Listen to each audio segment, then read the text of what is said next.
me, please. Help me. What's up, guys? It's your boy Prue. This is like my third time trying to record this. I just didn't have the energy. I wanted to bring some energy into this. We're talking about Dexter, Darkly Dreaming Dexter, book 1 of the Dexter series. Awesome gift for my wife. Very relevant to the show. I want to try to make this about 6-7 minutes long. At the end, I want to talk about some spoilers that are different from the show to book. So, stick around. The plot is Dexter works for the Miami PD in the forensic department. Him and his sister are after a truck killer person. Also, Dexter is a serial killer by night and kills other murderers. So the plot is cop who's serial killer by night, hunting serial killers. That's basically the whole series from what I gather. So that's a pretty cool plot. I'm going to give the plot a B. It's a cop. I like cop shows, so I like cop books. And serial killer cop combo reminds me of Condemned, which I call Serial Killer X. Awesome. And I actually really just like the show Dexter, so I'm going to give it a bonus point. Okay, characters. Of course, Dexter Morgan in the show is a fun, relatable, cool character that you're kind of rooting for. Dexter Morgan in the book is not a fun, relatable character. It's very monotone. It's like knowing your girlfriend or wife or your husband's mad at you, and he's like, yeah, no, chicken's fine. And you just like 1-2 word, maybe like a short sentence response. That seemed like Dexter most of the book. He seemed very disconnected. It seemed like he did try to push himself onto people, but it's like, hey, Dexter, what up? I'm well. How are you? And it's just, that's how it was. Dexter's sister, Deborah, is described as smoking hot, and she works for at the time, she works with hookers, but then she tries to get on homicide. LaGuardia and his dad, Harry, you get some flashbacks, so they're all cool characters.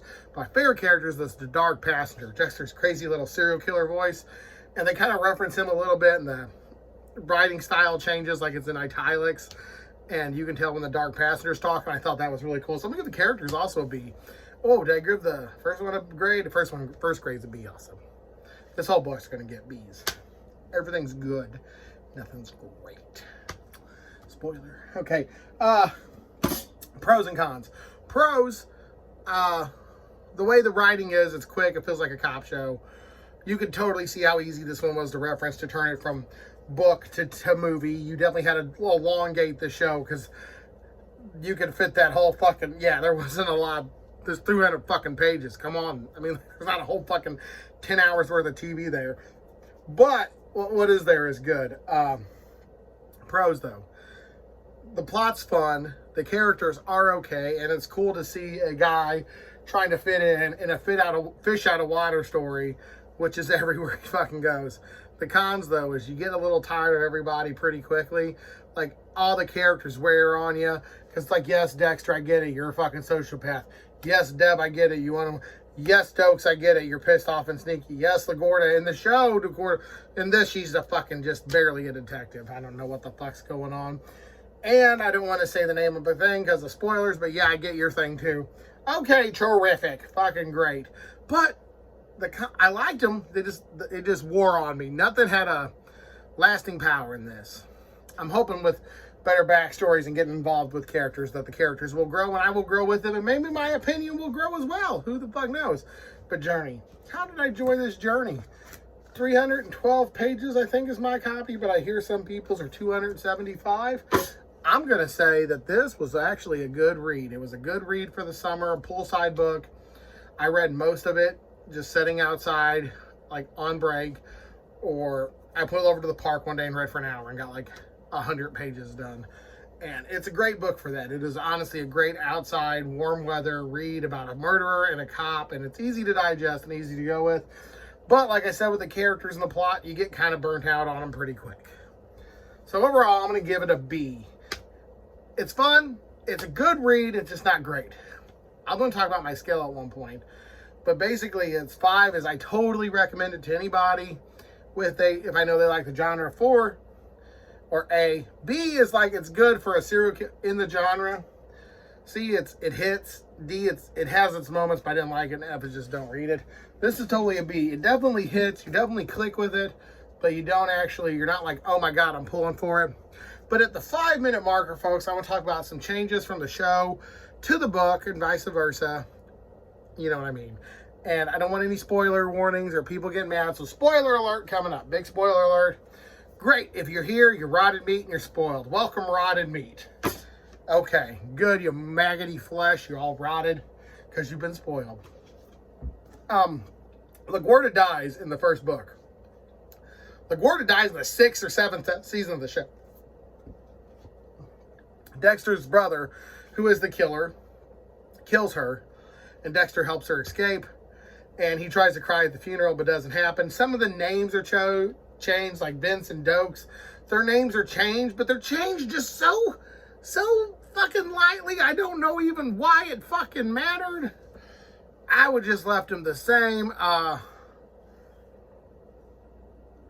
Yeah, everyone's a little bit different. Nothing crazy, and there's a lot of filler in the show. This book was a little less filler, and Dexter is very less relatable in the books. So it's been 6 minutes. Thanks for watching. Thanks for coming in. Overall review, Jeff Lindsay's Dexter is a fun, good read for book 1. You could do better.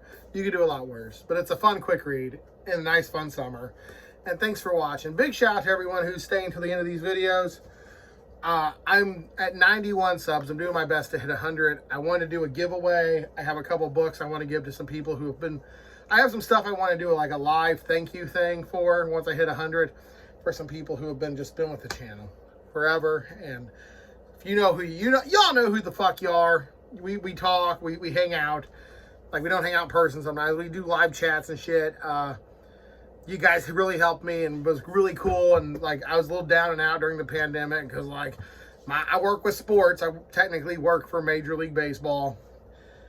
I work for Rawlings, which is owned by Major League Baseball, but baseball fucking sucked during pandemic. So I was very worried in my whole neighborhood, and it was a bad scene. People had it far worse than I did.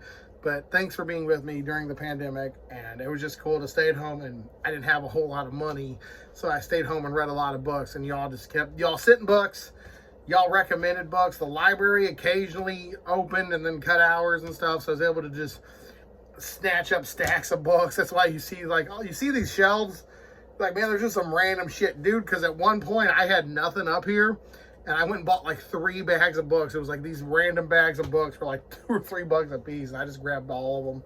Like $10, sure, great. Yep, Divergent, all of them. Some of the Hunger Games. Why not? I just needed something to read. But thanks for watching. Thanks for staying till the end. It's been about 8 minutes and you stay creepy. I didn't hit the off button. Let's look at a little gander of that shelf. Should I do a bookshelf tour? If you watch till the end, bookshelf tour. Also, that's my Sharknado poster. I also have another bookshelf over there. Yep. Stay creepy.